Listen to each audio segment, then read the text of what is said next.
منظر کی موت جگر خراش ہے، تمہیں حق ہے کہ اس کی یاد میں بےتاب رہو۔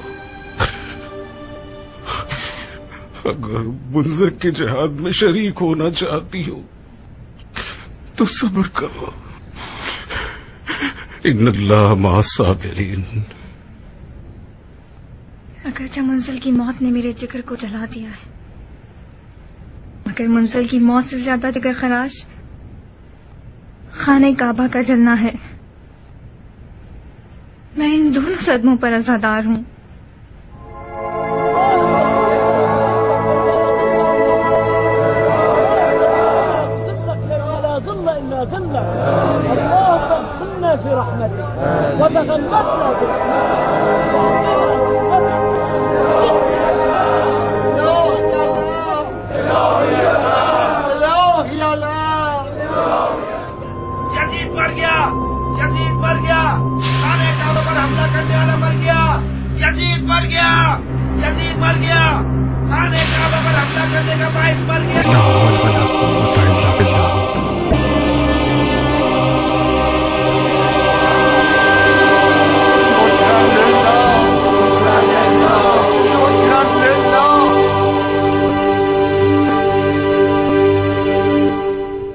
رخصت بھائی جان، کہو جعفر، حشاش بشاش کوئی بشارت لائے ہو؟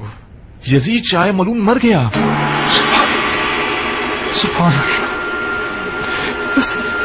الذي نزل أي منقلب ينقلب۔ یہ خانہ کعبہ کی توہین کرنے کا تاوان ہے۔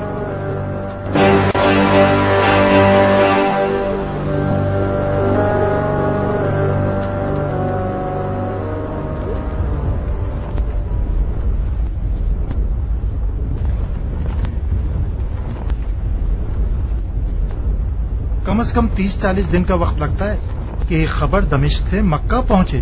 خلیفہ کم از کم 1 مہینے پہلے مارا ہے، خانہ کعبہ کل رات کو جلا ہے، تو پھر ان 2 حادثوں کا آپس میں کوئی تعلق ہی نہیں ہے۔ کس نے ان 2 حادثوں کو آپس میں جوڑا ہے؟ افواہ اڑا دی گئی ہے کہ خلیفہ کی موت خانہ کعبہ کا معجزہ ہے۔ کیا تم نے سنا نہیں؟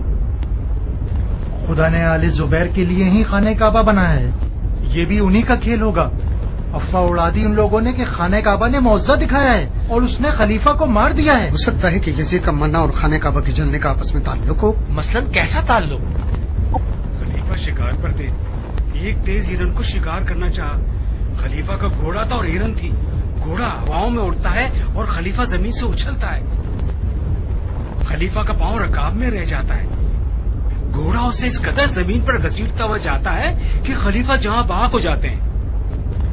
مگر میں نے ایک عجیب سی روایت سنی ہے۔ کیا سنا ہے تم نے؟ میں نے سنا ہے کہ خلیفہ پیاس لگنے کی بیماری میں مبتلا ہو گئے تھے، جتنا بھی پانی پیتے تھے ان کی پیاس نہیں بجھتی تھی، بہت پیاسے تھے، بالآخر اس قدر پانی پیا کہ خدا معاف کرے پھٹ جاتے تھے۔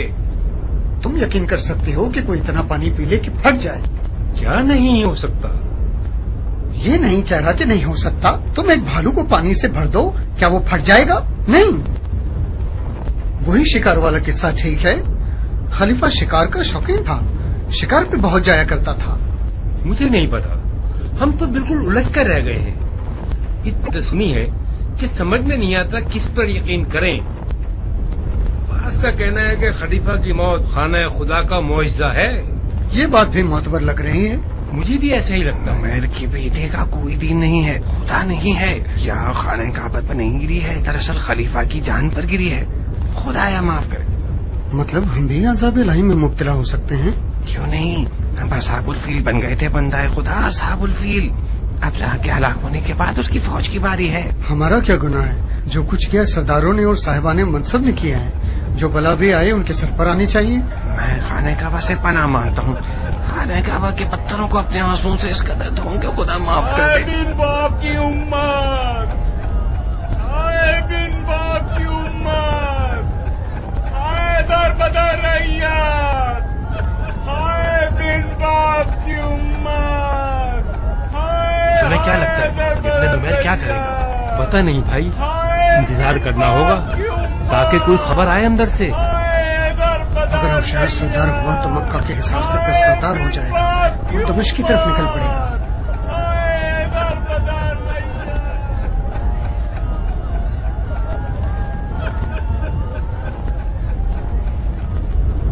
جو بھی جنگ لڑنے پر راضی ہے وہ کھڑا ہو جائے.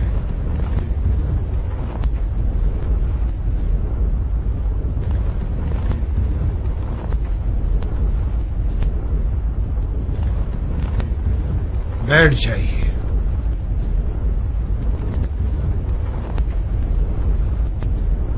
خدا جانتا ہے کہ میں خلیفہ مرحوم سے زیادہ زبیر کے بیٹوں کے خون کا پیاسا تھا، مگر کیا کروں، یہ ہے ہماری لشکر کی حالت. ہر 10 میں سے صرف 2 افراد جنگ کے لیے راضی ہیں. اس جنگ کو آگے بڑھانا ہمارے لیے نقصان دہ ہے. ہمیں اب مشکل فیصلے کرنے ہوں گے. ہم نے یہ جنگ چند خرافات کی وجہ سے ہاری ہے. ہم سب کو ایک دن مرنا ہے. یزید بھی 1 ماہ پہلے ایک حادثے کے نتیجے میں مرا ہے. بس نہ کوئی غیب کا ہاتھ تھا، نہ کوئی معجزہ ہوا ہے. اگر میرے پاس کوئی ایسی تلوار ہوتی جو خرافات کو ختم کرنے پر قادر ہوتی تو میں ہرگز ترک جنگ پر راضی نہ ہوتا.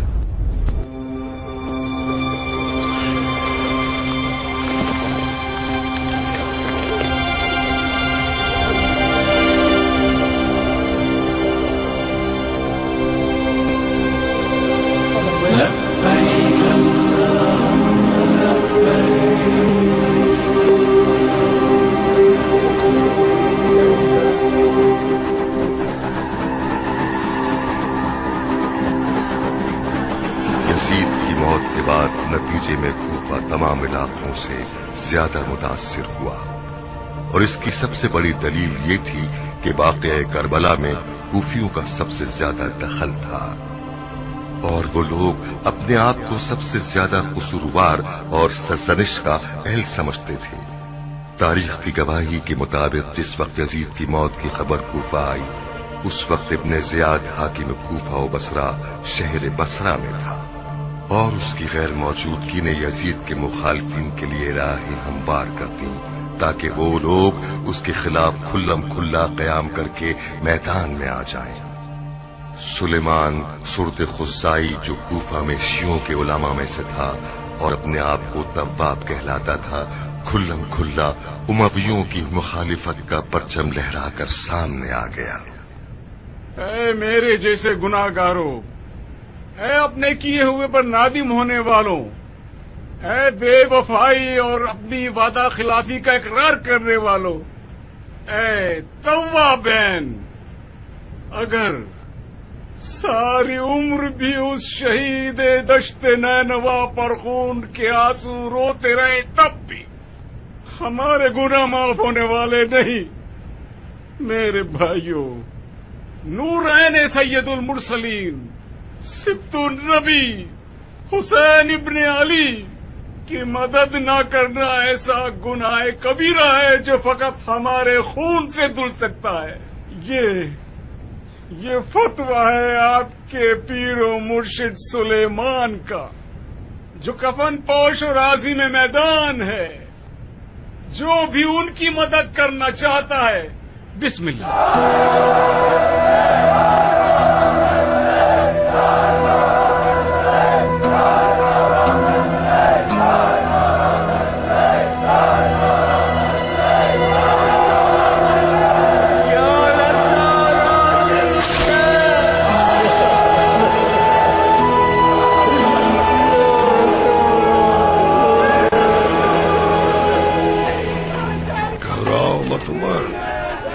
سے کام لو، بلا تاخیر ممبر پر جاؤ اور کام تمام کر دو.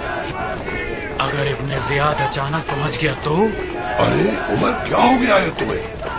ابن زیاد کا بصرہ میں دل لگ گیا ہے. پچھلی بار بھی کراہیت کے ساتھ آیا تھا، یزید کے دھوکے میں آ گیا تھا، اور پھر ابن زیاد بصرہ میں ہے. جب تک وہ کوفہ پہنچے گا ہم اپنی جگہ مضبوط کر چکے ہوں گے، اس کے راستے بند کر دیں گے. تم سمجھتے ہو کہ حالات اتنے آسان ہیں کہ تمام کوفی ہماری بیعت بھی کر لیں گے اور کوئی ہماری رکاوٹ بھی نہیں بنے گا؟ اتنا ڈرتے ہو تو میں ممبر پہ چلے آتا ہوں. تم کسی کم شہرت والے کی اولاد نہیں ہو. میں اگر تمہارے جیسے خاندانی القاب والا ہوتا تو یزید کی موت کی خبر آتے ہی خلیفہ بن گیا ہوتا. اگر ابھی جلدی نہ کرو گے تو کوفہ ہاتھ سے نکل جائے گا، شیعہ حاکم بن جائیں گے اور ہم دونوں کا کوئی پوچھنے والا نہیں ہوگا۔ اگر نہ ہو سکا تو کیا کریں گے؟ ہماری کوئی عزت نہیں رہے گی شیو۔ عمر، گھوڑا اور میدان سامنے ہے، اگر ہو سکا تو میں تمہیں مان جاؤں گا، اور تم کس عزت کی فکر کر رہے ہو؟ جب پانی سر سے گزر چکا ہو تو کم اور زیادہ میں فرق نہیں رہتا۔ دل مضبوط رکھو تاکہ ہم کوفہ حاصل کر سکیں۔ ہمت سے کام لو عمر، ہمت سے کام لو۔ اور رے کو حکومت آل ابی وقاص کا دارالخلافہ بنا دیں گے۔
تمہارا سر فخر سے بلند ہو تو پھر تمہاری قبروں پر خون حسین تم لوگوں کے لیے کم نہ تھا کہ اب تم لوگ ان کے قاتل کو کرسی پر بٹھاؤ گے؟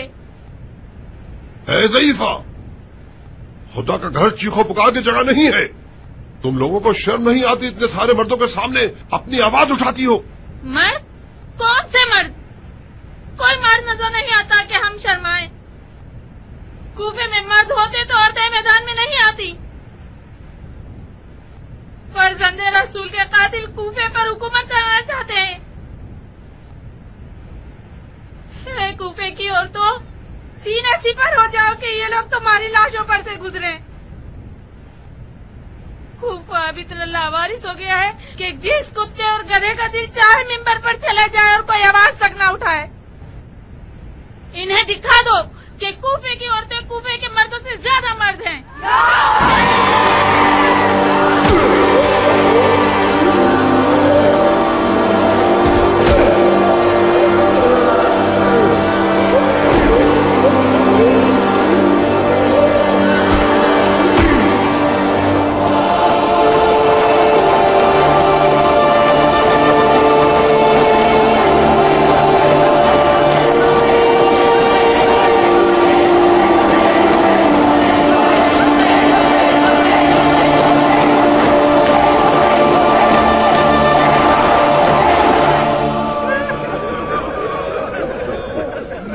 شرمندہ ہوں بھائیوں، کیا کہوں؟ یہ کہوں کہ حقیقت کو نہیں جانتا تھا؟ یہ کہوں کہ میں نے اپنے مولا حل من ناصر ینصرنا کی آواز نہیں سنی تھی؟ یا یہ کہوں کہ میں کوفے میں قید میں پھنسا ہوا تھا، اپنے آپ کو حسین تک نہیں پہنچا سکتا تھا؟ میرے پاس کوئی بہانہ نہیں بچتا سوائے غفلت، غفلت، غفلت۔ میں نے سستی کی، میرے قدم رک گئے، شیطان نے ایمان پر حملہ کر دیا، مجھے جان کا خوف تھا، لرزہ باندام ہو گیا، اٹھتے ہوئے قدم روک لیے میں نے، عشق کے قافلے سے پیچھے رہ گیا۔ کاش ابو اسحاق کوفے میں ہوتا۔ کیوں فکر مند ہو کیان؟ ڈر ہے کہ یہ آگ بھی پہلے کی طرح جلدی نہ بجھ جائے۔ کیا مسلم ابن عقیل کا واقعہ یاد نہیں؟ کوفے والے خوشکلی کی طرح ہیں، اچانک اٹھتے ہیں اور پھر جلد ہی بیٹھ جاتے ہیں۔ کاش ابو اسحاق کوفے میں ہوتا، کاش ابو اسحاق۔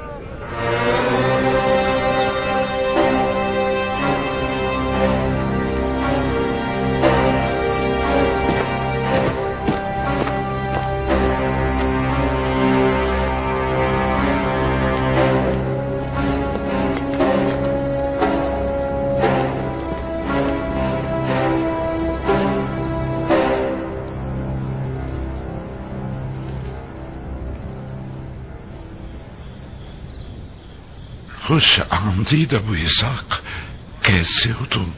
آپ کی دعائیں ہیں میرے آقا۔ اگر میرا حافظہ ساتھ دے رہا ہے تو تمہیں اب سے تقریباً 1 سال پہلے دیکھا تھا۔ تعجب ہے تم نے ہمیں یاد کر لیا مختار۔ اختیار ہوتا تو روزانہ آپ کی زیارت کے لیے دوڑا چلا آتا اور قلم بوسی کرتا، مگر افسوس آل زبیر میرے سائے کا بھی پیچھا کرتے ہیں۔ میری تمام آمد و رفت ان کی نظروں میں ہے۔ آج رات ان کے پاس مختار سے زیادہ اہم کام تھا، میں نے موقع سے فائدہ اٹھایا۔ تعجب ہے، تعجب ہے، آپ تو زبیریوں کی بیعت میں ہیں۔ میں نے سنا ہے کہ ان کی رکاب میں کافی اچھی جنگ لڑی ہے آپ نے، مجھے کس بات کا خوف ہے؟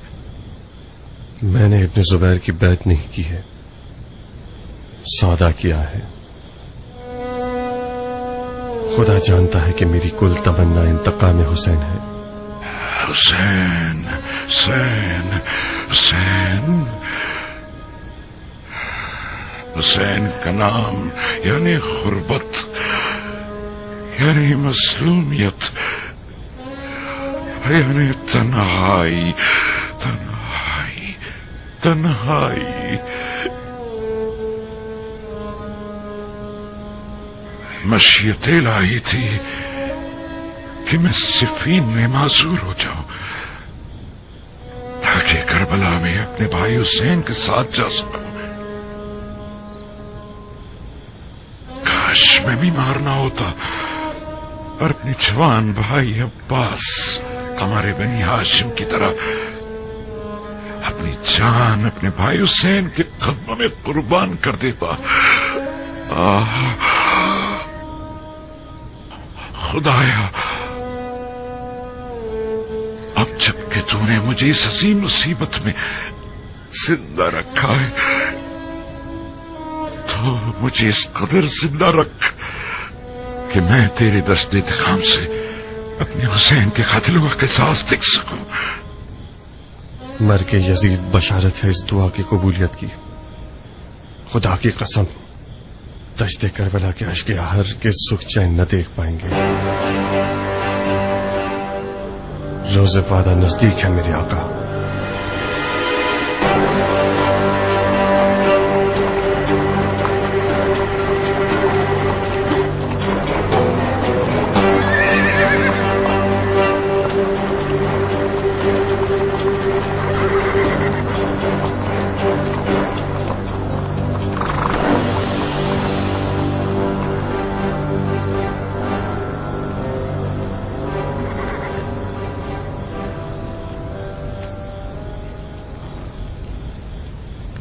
تم جنگی لباس میں آئے ہو عمیر کے بیٹے، مطلب میدان جنگ میں آئے ہو۔ بسم اللہ۔ جنگجو مردوں پر جنگی لباس ہی جچتا ہے، اس کے علاوہ کوئی بھی لباس پہن کر آتا تو وہ اس محفل کے لائق نہ ہوتا۔ میرے خیال سے یہ صاحب مصعب ابن زبیر ہے، میں نے ٹھیک کہا نا؟ ہاں، مصعب ہے میرا بھائی۔